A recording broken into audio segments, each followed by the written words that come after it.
Before we get into today's video, please make sure you go ahead and leave a like on this video to show your support. Please as well, make sure you go and comment and let me know your opinion at the end of the video. And also, please go ahead and subscribe if you haven't already to be up to date with all our videos as well. And please click ahead the notification button so you're notified whenever we upload. And lastly, please go ahead and follow us on Instagram. Hello and welcome to our first video of this month on rugby. So basically in this video we look at every single thing, well, interesting thing that has happened in this month of rugby. We're excluding any major games such as like the Six Nations and stuff like that, because we've already mainly seen that as rugby fans. We're going to see the little things that you guys might not necessarily have seen. We've got Alun Jones potentially drunk. We've got a game literally blasting out with snow. We've got a red card scenario where maybe it could have cost the game. There's loads of interesting things to see, so stick around and we're going to look at them. Okay, so in our first clip we have a massive sort of deal for Brazil, which could have cost them the game down in the American Championship. So yeah, Brazil were playing Uruguay and they were potentially about to score a try, which could have put them within a point distance of winning versus, well, a World Cup team. I mean, I was going to say a tier 1, but they're not actually a tier 1, are they? They're a World Cup team, so that's a good thing for Brazil. And then this red card incident happened. It kind of really was a big deal for Brazil, as I said, because they looked like they were going to be about to be scored. And yeah, just watch the clip for yourself and you'll have a look and you'll see what I'm on about.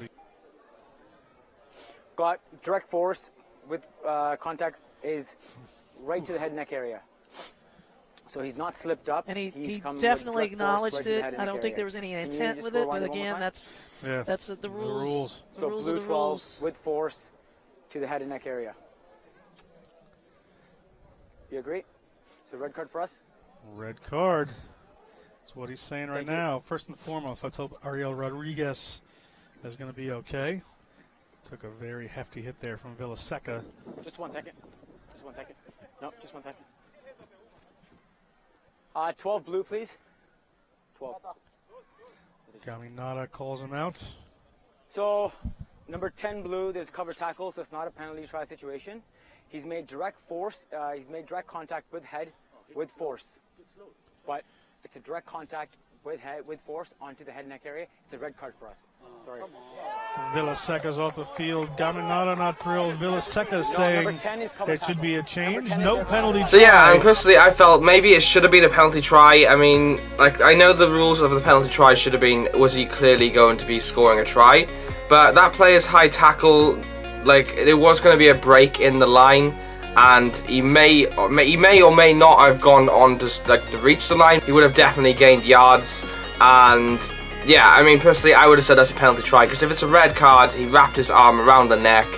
So if it's a red card, it should be good enough for penalty try, especially down in that area. As I said, it cost Brazil the game because they went on later then to concede a try against Uruguay. So it basically finished the game for them. So I don't know. That's my personal opinion. Okay, so in our next clip we have something really, really nice. It was spotted in the Wales vs Ireland Six Nations game, and apparently the little mascot boy was shivering whilst during the anthems. I mean, it was quite a cold day that day and it was raining as well.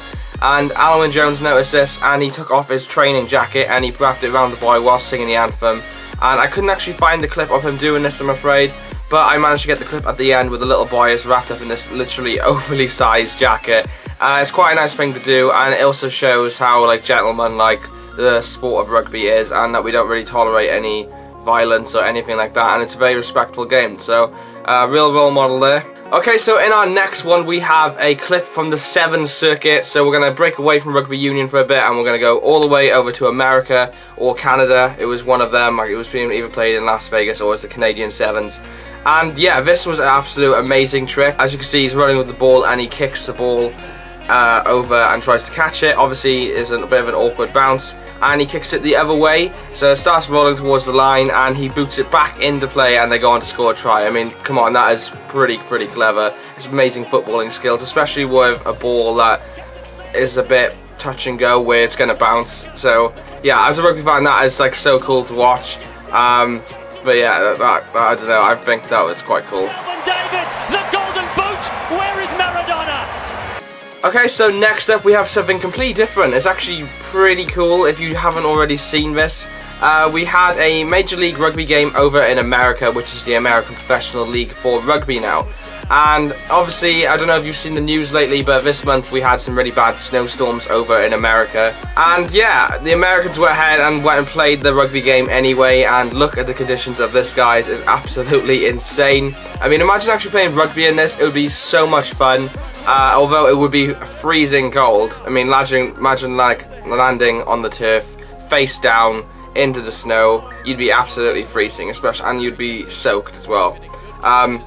But yeah, it was quite a cool game to watch. I mean, we've had snow games in the past, but I don't think we've had them to this extent. I'm pretty sure the games usually get called off. But fair play, Americans. That was pretty cool to see. And yeah, I'm quite surprised this video hasn't actually had more views on YouTube. It's only had a few thousand. So yeah, it was pretty cool though, you gotta admit, guys.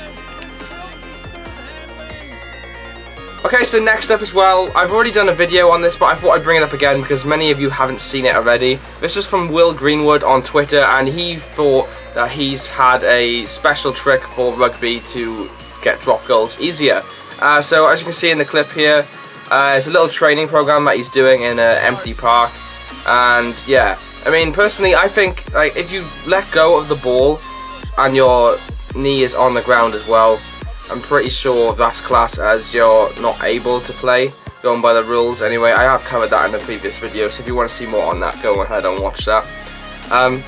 But yeah, it doesn't seem right because it's never been done before, as I said. And surely once you hold that ball and your knee is on the ground, you can't play the ball. You can't drop it and let the player kick it because you're technically on the floor. I'm pretty sure that's where the American football rule came in as well, because like in a handheld sport with the ball, you can't place your knee on the floor in rugby or American football. I'm pretty sure it is anyway. But yeah, you guys let me know what you think in the comments because it's quite an interesting thing. And yeah, I don't really know what to make of it. Okay, and finally, this is going to be ending the video on a funny note. There was a press conference after Ireland versus Wales, and obviously Wales had won the Grand Slam. Obviously in the celebrations as well, the players were drinking champagne because, you know, you spray it up and whatever. And yeah, so we had the press conference after with Warren Gatland and the captain Alan Wynne-Jones. And is it just me, or does Alan Wynne-Jones seem a bit off? I know he's not going to be talking because Warren Gatland's doing the talking, but the facial expressions he pulls is signs of maybe he's drunk a bit too much, or maybe he's just socially awkward. I don't know. It's quite funny though. If you actually watch that clip online, it goes on for like 18 minutes, and he does make a few conversations like with the reporters, but the facial expressions are just, yeah, it's priceless, guys. You got to see it. It's pretty funny. The players in some small way, then hopefully they can believe it as well. What will be some of your own emotions, obviously, last Six Nations game in Wales to win? Okay, so without further ado, that is going to be the end of this month on rugby videos. So hopefully you guys enjoyed it. It was a little bit different. We're trying to like pick out all the little interesting things of the rugby this month. Yeah, hopefully you liked it. Hopefully it made you laugh, some of the things as well. Please leave a like if you did enjoy it as well. Comment, let me know what the thoughts of you guys. Let me know if there's a clip I haven't seen, maybe I should review it. And yeah, just overall, let me know what you think. And as well, if you haven't already, please go ahead and subscribe. We're gaining so many subscribers lately, and it's great hearing from you all. This little community has grown into something much, much bigger than what I thought it was going to.